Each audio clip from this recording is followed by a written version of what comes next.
Hello, good afternoon to you and welcome to Midday Live. We're live from the News Hub at Adisawe, Kanda. I'm Natalie Ford. To look at the top stories this afternoon.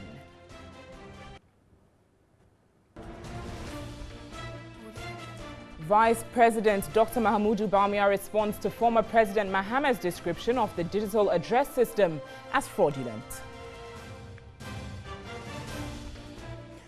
Also, former President Mahama takes on Ghanaian media, describing them as romancing with the Akufo-Addo government.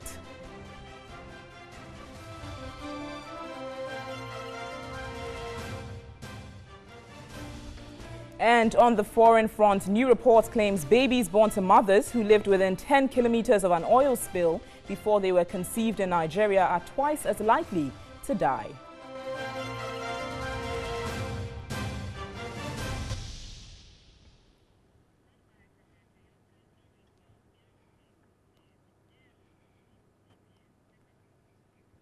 We've got the details of these stories for you this afternoon on Midday Live. Remember, we're streaming all across the world on 3news.com as well as TV3 Ghana on Facebook. In our very first story this afternoon, the former president, John Dramani Mahama, has waded into the Ghana Post GPS app, asking governments to investigate allegations of 15 million cedis to the state. Speaking to corrupt supporters in Cape Coast, he described the address application as being fraudulent. I have refrained from commenting on national issues because I think that when a new government comes into power, we should give it a honeymoon so that it can settle in, But unfortunately, it looks like NPP is whittling away its honeymoon period with the mistakes that it is doing. Otherwise, how can you launch a Google GPS system that is freely available on our mobile phones and say it's a national addressing system? And it's such a pity. Why would you embarrass the president so much? You go and take a whole president and bring him to launch a system that is essentially 419. And when you talk about accountability, this is where the president should show that he's serious about corruption. Somebody must account for 15 million Ghana cedis giving away free of charge. When I was in office, there was a bus branding incident, 3.6 million Ghana cedis. A minister of state resigned because of 3.6 million cedis.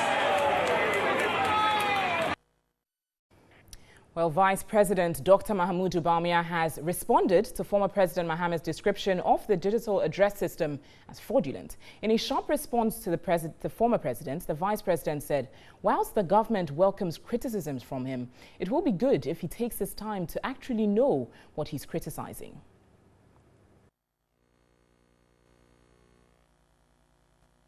For the former President Mahama to claim that Ghana's National Digital Property Addressing System and the accompanying Ghana Post GPS app is a 419 scam simply demonstrates a complete lack of understanding of the system. We have been witnesses to 8 years of his governance as Vice President and President, and we know what 419 scams look like. The National Digital Property Addressing System is not your 419 200 million Ghana cedi SADA, guinea fowl and tree planting scam. It is not your 419 Smarties bus branding scam, and it is not your 419 $23 million runway at Kumasi Airport. It is not your 419 $952 million JIDA scam, and it's not the 419 $14 million mansion for the Vice President. It's also not the 419 657 million Ghana cedi Wyoming, Waterville, and other judgment debt scams. We know a 419 scam when we see one, and that, unfortunately, was the hallmark of the administration of former President Mahama. Ghanaians will find out more soon, very soon, as people are held legally accountable for all these scams. It is not money finding itself into the pockets of a few cronies. We did not spend it on guinea fowls or bus branding or overpriced mansions and contracts or ghost roads. We have spent it on something productive. As a result, Ghana has an excellent digital addressing system. if the former President Mahama can take care and some time just to read and learn about it.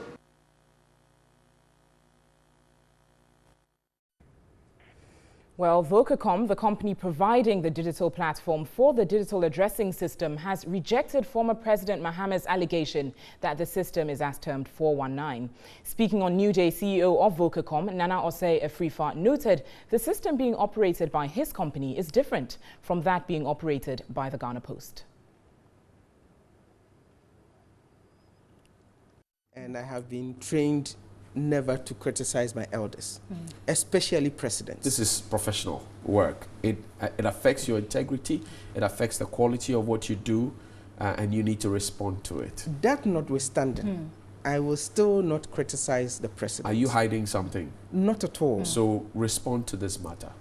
What I can say is Vocacom put in a genuine bid, and we competed with 28 other companies. It wasn't just Vocacom that went into this, so sourced, and we got that is well understood. Is it a copycat of what's already on Google, what's available, as President Mahama says, what others have said, other IT experts have said? This is no copycat at all. In fact, this is the original item. If there ever could be an original digital address system, this is it. Right. We are not taking anything from Google. In fact, let me explain this a bit. Now, there are two platforms that we have given Ghana. There's the National Digital Address System, and there's the Ghana Post GPS app. These are two different platforms, and I think a lot of people are getting it confused. The National Digital Property Address System is that 5x5 grid that we've been talking about, that everybody has a digital address. 16.1 billion addresses across the nation.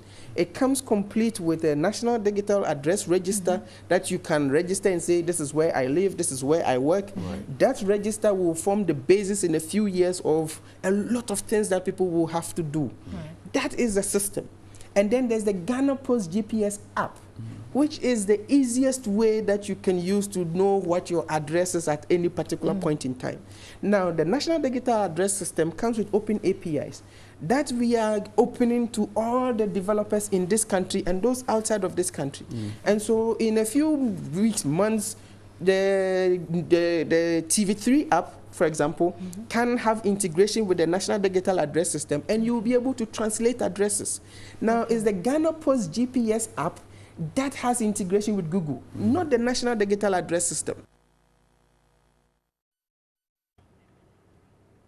Well, away from issues surrounding the digital address system, former President John Dramani Mahama has accused the Ghanaian media of romancing with a Akufo-Addo government. A sharp contrast, he said, from what he contended while in office. The former president has publicly taken on the media for what he described in the past as cannibals who worked against his administration. He spoke with supporters of the NDC in Cape Coast on Sunday. And then say MPP ni ye what say I see Boateng ono de owodin and so mama crofo ni na de owo need. The media kept referring to my appointees as Mahama boys and girls anytime they reported unsavory things about them, but have all of a sudden changed that style of reportage and now referring to President Akufo-Addo's erring appointees such as Ghana's embattled High Commissioner to South Africa, George A.C. Boateng, by name instead of calling him Akufo-Addo's boy.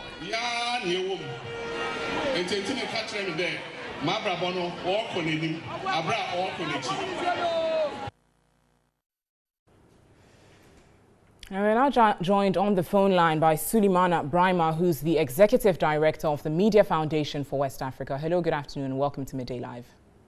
Good afternoon, and thank you for having me. Now, you've heard the comments made by former President Mahama during his tour at Cape Coast. Can you just describe to us what you make of these comments delivered by the former president? Well, I suppose you are making reference to the specific comment in relation to how the media used to report incidents involving his appointees and how the media are doing so now. Is that correct? Exactly. Well, I think that, of course, as a citizen and as a politician, the former president can express his views and can articulate his observations as far as the media's work is concerned. And of course, we know that he is a media person himself. However, I don't know what the basis is and what particular incidents the former president was making references to in terms of the appointees who were usually referred to as Mahama boys instead of being referred to in name. I don't also think that the former president would want to suggest that in this country we have a media landscape that is dominated or entirely populated by, organizations and practitioners that are affiliated to one party or the other. And so, as I said, it's a difficult thing to understand, except to say that as a politician, as a citizen, if that is what his observations are, he has the right to point them out. Whether or not what he's saying is true is another thing that we can contest. He specifically described the media as flirting with this current administration in terms of our reportage as compared to when they were in power. Do you think it's appropriate for him to make these sort of statements? Well, whether it's appropriate or not, I think it will depend on his own. That's entirely his opinion. But the question is whether it is correct or not. And I think that it would be wrong to want to compare how the media would be covering a 10-month-old government, comparing that to how the media covered a government that was 8 years in power. I believe that once this government gets to the second year, the third year, the media's attention and the issues that the media will be discussing as far as the performance of the government would be different from how they are doing it now. Of course, 10 months old government, there have been issues that I have been disappointed about the way the media have handled it in this regime. But I think that we wouldn't have any basis to say that the media are treating the current government with kid gloves compared to how the media treated the Mahama administration. Very well. Grateful for your time this afternoon. Suleiman Abrahima, Executive Director of the Media Foundation for West Africa. Now we'll continue this discussion a little further as Dr. Kobi Mensah joins me via Skype. He's a communications lecturer at the School of Communication Studies at the University of Ghana. Good afternoon and welcome to Midday Live. Hi, good afternoon. Thank you for having me. But can I please just make a correction? I'm not at the School of Communication. I'm at the University of Ghana Business School. Grateful. Sorry about that. With the University of Ghana Business School. Now, to start off, can you discuss these comments made by former President John Dramani Mahama? Do you think it's in place, first of all, for politicians to make those sorts of comments? Well, first of all, I think that there is sufficient evidence to suggest that the media actually pandered to administrations of the day. So we mean that it is not particularly the MPP administration, but whenever there is a new government, the media sought to actually seek to actually pander to that particular administration. Recently, one of my colleagues actually did a research about the media and its relationship with political parties, and that evidence was also established. So I think that's a known fact that the Ghanaian media is always not critical of administrations of the day. So I think he's right in that, saying that. Certainly. Now, the issue of metaphors in the former president's comments, how would you place that in context? Would you say that it's appropriate? Well, of course, when in language and obviously in political communication as well, we're allowed to cite examples. So, in his opinion, that is what he's actually saying. That's what it's playing up to him. Now, as to whether it's appropriate or not, I wouldn't be able to tell how he communicates that. But of course, my caution would be that when the media and the politicians actually engaged in that communication, it is actually incumbent on the media to also educate the public about the use of such metaphors. The reason I'm saying this because I've seen certain tapes that suggest that there has been some alteration of the president's communication, suggesting that he's using an insulting language, which I find very appalling. I think that it is in the interest of this country and it's in the interest of development for us to make sure that we educate the public as possible, in terms of political communication, not to let it seem as though the person has erred when they haven't actually erred. So I think, yes, you may use metaphors. It will be, incumbent on you to explain the metaphors to the people, which, watching the president's, full footage, he probably actually did that. But of course, it had been used, in a context that doesn't actually, augur well for the development of this country. So I think that we must be mindful of that. And would you advise persons ex-presidents and the like to refrain from using such comments if it's divisive? Well, it is when it is not used appropriately. Obviously, once you're communicating, in order not to be, misunderstood, not everybody can understand George Orwell's Animal Farm. A lot of people may not understand it. So you would want to explain, the context within which you're using that, which, like I said, the president, looking at the footage, did that. But of course, some people have mischievously, kind of edited a particular, material to sound as though he was insulting, which I think is not, is not good for our democracy. So people must actually resist from doing that. But of course, for political communication, whenever you're using, things that may seem very far from people understanding it, it is incumbent on you to make sure that you explain so that people do not actually take it out of context. Grateful. Dr. Kobi Mensah of the University of Ghana. Grateful for your time this afternoon. On to other stories now. Spending time with families and loved ones has played a critical role in the Ghanaian culture.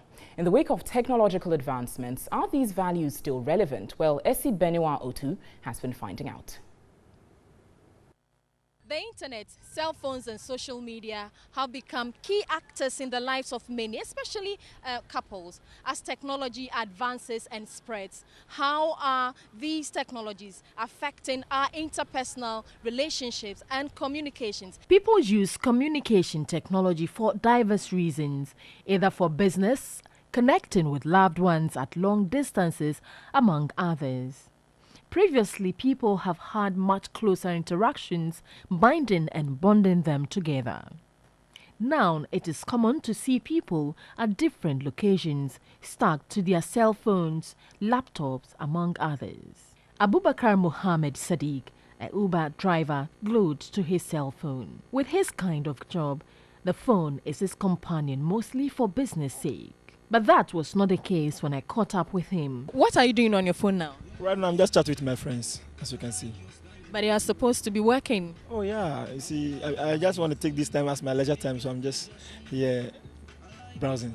White man, I just made it for us so that the world will be very simple for us, you understand? But we are just spoiling everything as well. This is used for business. Sadiq believes the cell phone has many benefits, but he is abusing it, which is having a toll on his relationship. But do you spend much time on your phone than to talk to her personally or, Or even as we are with them, we are chatting. All these are problems facing us, You are with your girlfriend and you are chatting. The person might be thinking something different. Maybe you are even chatting with your friends. So it's also part of the problems. Seiram Atukpa thinks communication technology has become increasingly faster, mobile and powerful and must rather enhance people's interpersonal communication. Sometimes I meet friends and I wish we have a face-to-face, like we catch up on things because it's been a while, but it seems everybody is on their phone trying to check their WhatsApp messages, their Twitter notification and all that. And sometimes I get really angry. Seiram says she mostly picks up quarrels with her boyfriend because his phone takes his attention from her when they are together, and that is a major worry. I really wish to have an alone time with my boyfriend, but sometimes both of us seem to be on the phone, and that's really not cool. A relationship coach, Jones Boach, is worried about the alarming rate at which relationships are being destroyed due to the cell phone and other technologies. It's very lovely, looking at in those days where one has to write a letter. And I would like to use my personal experience. I was a guy that normally was always mingling with people, especially ladies, and you have to write a letter, you have to go and buy you know, and a sheet of paper, come carry your pen and be writing all manner of stuff. You are the sugar in my cocoa, and stuff like that. And then later on, have to go to post office and post it. Take maybe 3 weeks and stuff before the person gets it. But here is technology, specifically phone, on social media platform. That quickly you can just say hi and the person responds. Very lovely. So on that positive aspect, you discover that it's building relationship. However, on the negative side also is creating another encounter.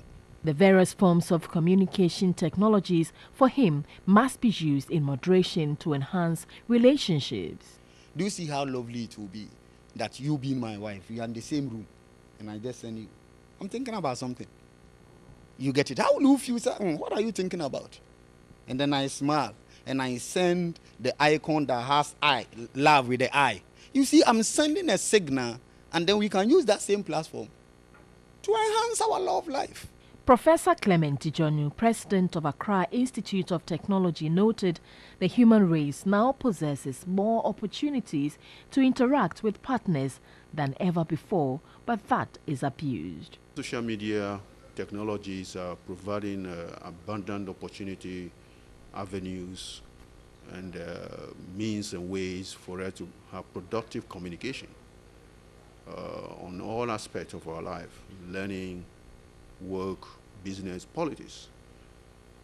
But the same technology, if not used well, can take more of the 24 hours of your daily life. He called on users to be cautious about its usage. Beautiful technology, and it has helped us a lot, and it continues to help us a lot.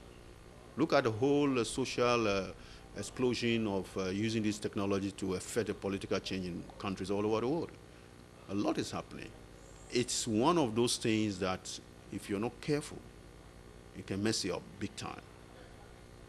Yes, and it's messing some people up big time. For now, it's obvious that advancement in communication technology is taking away the much cherished face-to-face and interpersonal communication. With its enormous benefits, the key word is caution. I think the keyword is caution, depends on how you use it. Well, interesting report there by Essie Benyuanami. Let's now turn our attention to other stories. After more than 50 years of existence, the Aflive DA Primary School and island community in Ada lacks teachers. The situation has forced school authorities to combine some classes to address the shortfall. Selam Aminia has the following report. Though it is a Saturday, this story is worth telling, because this community has only one school, that is the Aflive DA Primary School. This is supposed to be the KG block. A careful look inside shows that it is not in use because there are staffs packed in here. And the original plan for this block was for it to have 2 rooms, one housing the KG ones and then the other housing the KG2 pupils. But because of lack of funds, the project started by the community has stalled. They have 3 classrooms each in these 2 blocks, making 6 classrooms. Some classes have been combined in order for the teachers to be able to take care of these pupils. We have here the head teacher of the Aflive DA Primary School, that is Tessia Emmanuel. Thank you very much, sir, for joining us. You're welcome. Let's see, what are some of the challenges? Why have you combined the classes, and which classes have you combined? We've combined the classes because we are understaffed. And the classes combined are KG1 and KG2, P2 and P3, and then P5 and P6, because they are having only one teacher. The same teacher teaches them. So don't you think this is affecting them academic-wise? It's affecting them, really. It's affecting them. If you say you are understaffed, what is the staff strength? We have 4 trained teachers and 1 community teacher. Textbooks we have.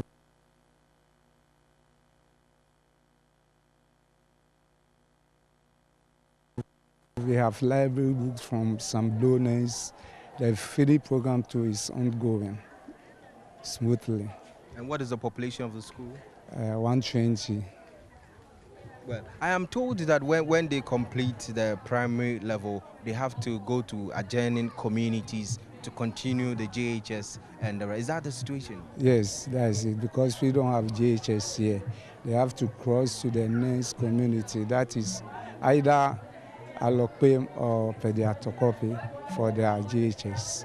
But Pediatokope is the same island. They can walk from this community to Pediatokope. How many minutes walk? About 30 to 40 minutes. We are appealing to the whole country and well-wishers if they can come to our aid. For TV3 News, Seloma Menya, Aflive. Well, let's stay on education, as the Good Shepherd Anglican Primary School in the Ifya constituency of the Western region, which had its roof ripped off since March this year, is yet to be fixed. The situation was as a result of a rainstorm in the area. Following the incident, the National Disaster Management Organization, NADMO, assured of a quick renovation so learning is not affected in the school.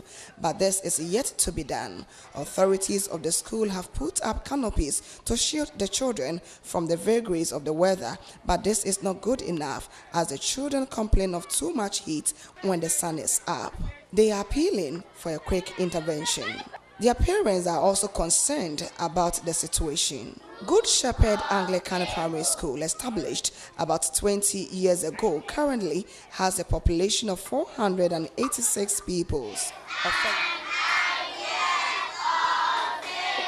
Authorities of the school and the school management committee refused to comment on the dilapidated school building and the plight of the pupils. But the Western Regional NADMO Director Abdul Muhammad Ganiyu has given reasons for the delay in renovating the school. The building is weak and there's no any pillars that will support the building for that roofing.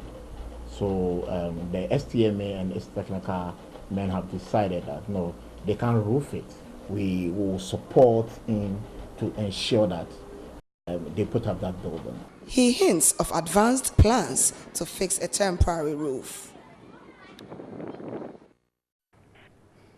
On to healthcare now, and lack of a health facility and the absence of safe drinking water for the over 1,200 residents of Aflive, an island community in the Adar East district, is a major threat to healthy living. Most residents have suffered from bilharzia, and pregnant women have ended up giving birth on the floor while on a 30-minute trek to an adjoining island or crossing the Volta Lake.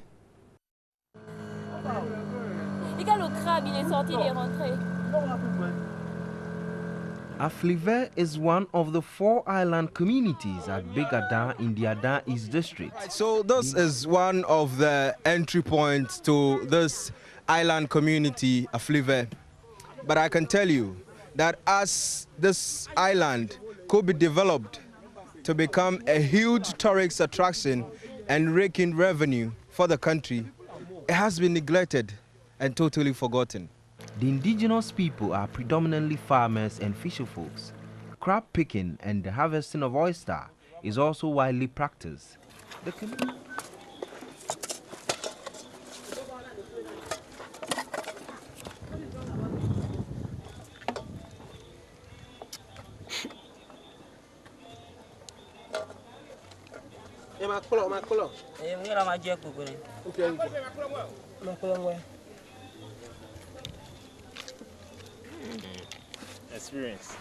The community does not have a health facility. Residents are compelled to trek some 30 minutes to an adjoining island community, Pediatokope, to access health care. Others with more severe conditions are forced to wait for a canoe to cross the Volta Lake to the Adar East District Hospital. Residents contend the absence of a health facility to cater for their health needs is a burden.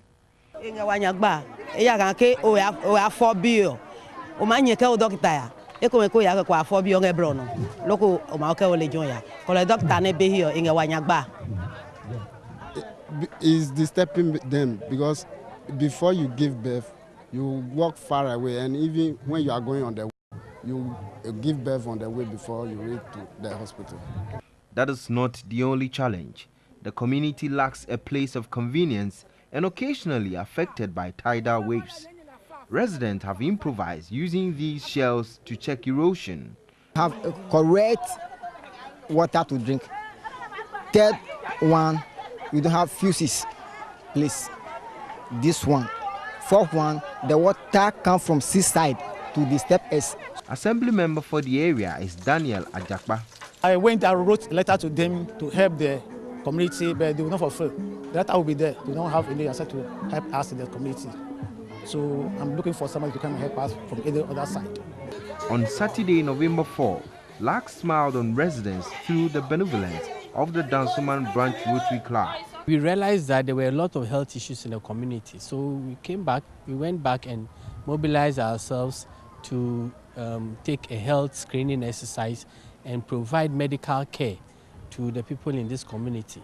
Some 255 residents were screened for various diseases. We picked up a few positives for the hepatitis mainly and the sickle cell, and those are conditions which we think need to be looked at, and therefore we referred them to the nearest hospital for further investigations and management of these patients, of these people.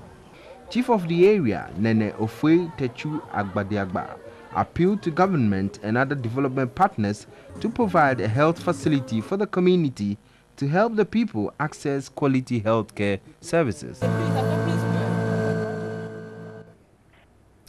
Now, the Coalition for Peace and Development in Buem has kicked against any attempt to make the proposed Oti region larger than the traditional Buem-Krache district. The coalition is again asking the president to make Jasikan the capital for the new region to help fast-track development in the area.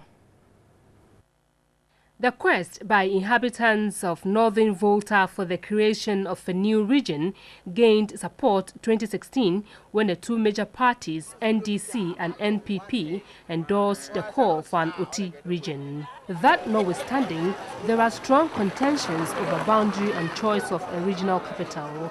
For many watchers, an Oti region must begin from the Gwi area or even further. But the people of Buem think a whole new approach to the Oti region, aside existing landmarks, would be problematic.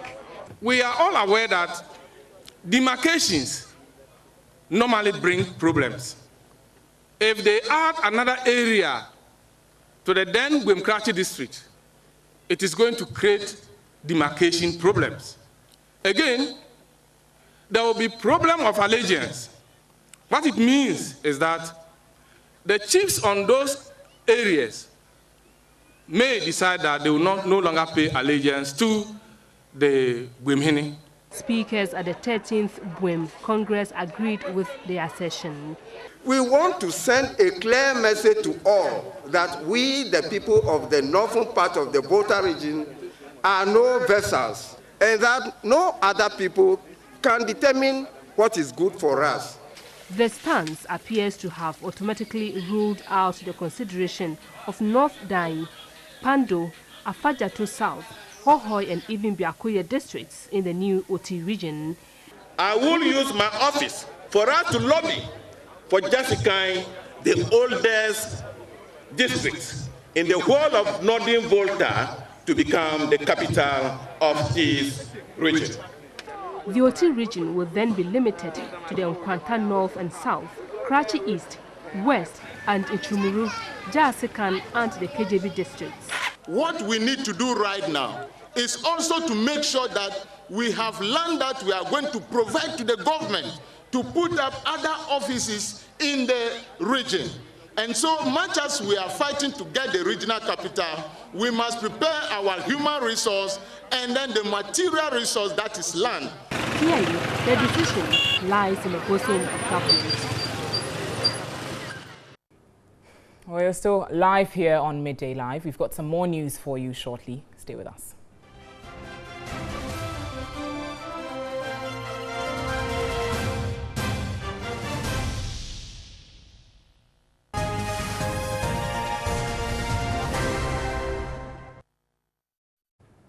Welcome back to Midday Live. On to some business news this afternoon. Minister of Finance Ken Ofori-Atta says revenue has been a challenge in the 10 months that the government has been in office. He made the statement at the inauguration of a multi-agency petroleum revenue committee here in Accra.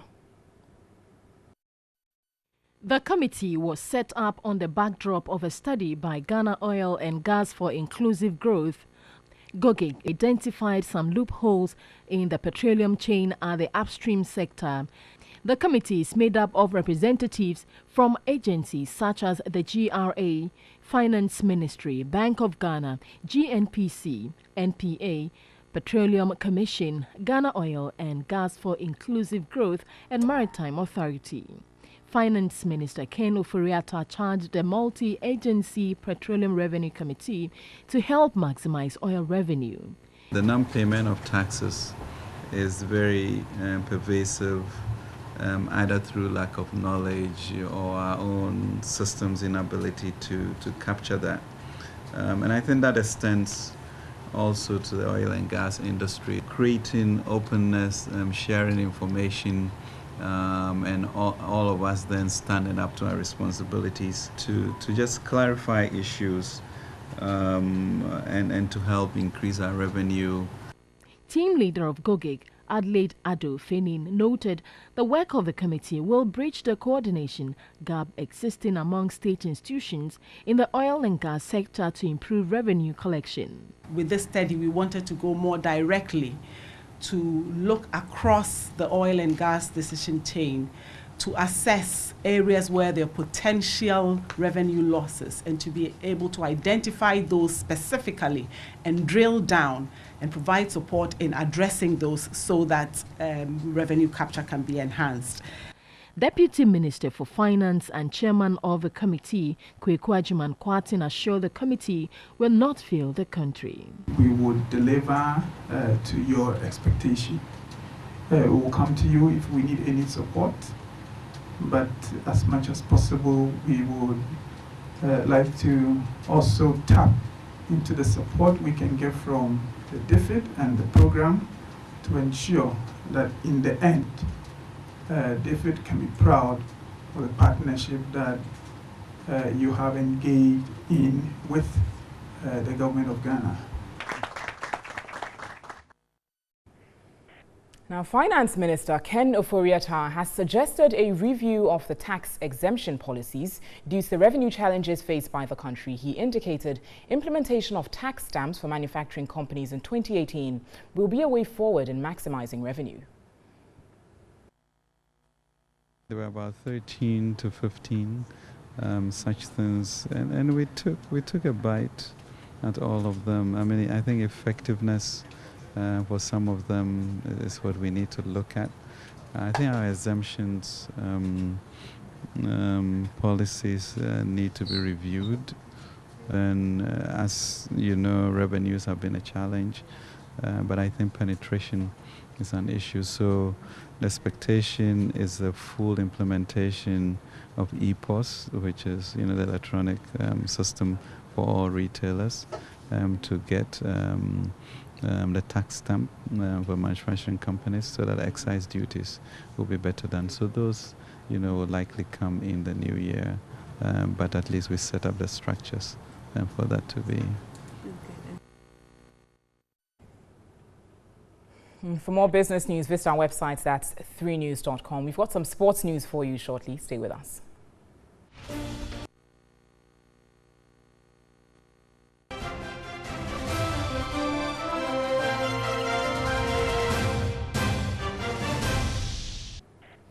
In entertainment news this afternoon, Edem holds her head high as she exits Ghana's Most Beautiful competition, leaving 4 finalists who will battle it out for the crown. She said she's fulfilled and has learned a great deal from the competition, which will guide her in the future. Here's Adra Amofalse's report. Look at her arms.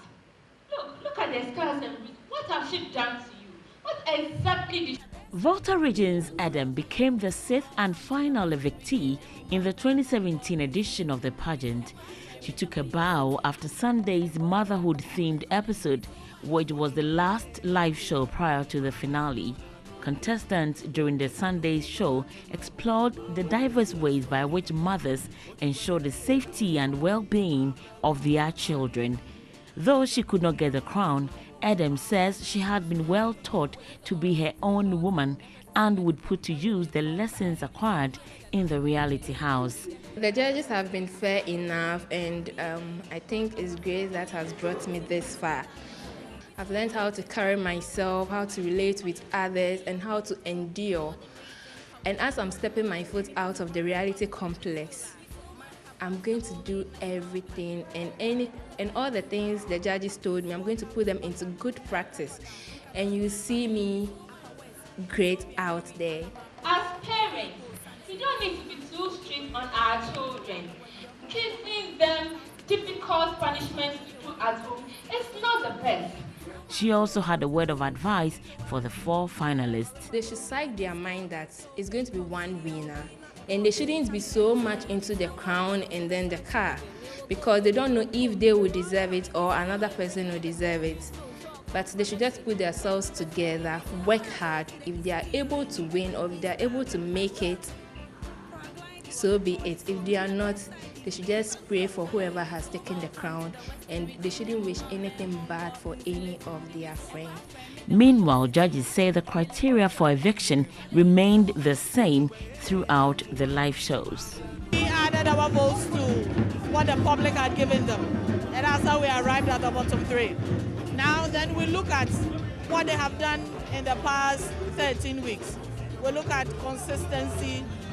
As I have said before, we're looking for poise, we're looking for eloquence, we're looking for elegance, we're looking for beauty. That is aesthetics, the look. Height comes into play as well. So we look at all these things and then we arrive at our votes. The night rounded off with Nana picking the Star Performer Award and Sewa the most eloquent for the night. Zainab also walked away with the most disciplined contestant in the reality house. Ghana's Most Beautiful 2017, straight out of Ghana. Well, we're wishing all the very best to the rest of the contestants who are left in the house. And that's how we wrap up Midday Live this afternoon from the News Hub at Adisawe Kanda. Thanks so much for watching. Remember, we've got more news on our website, 3news.com. I'm Natalie Fort. Have an incredible afternoon.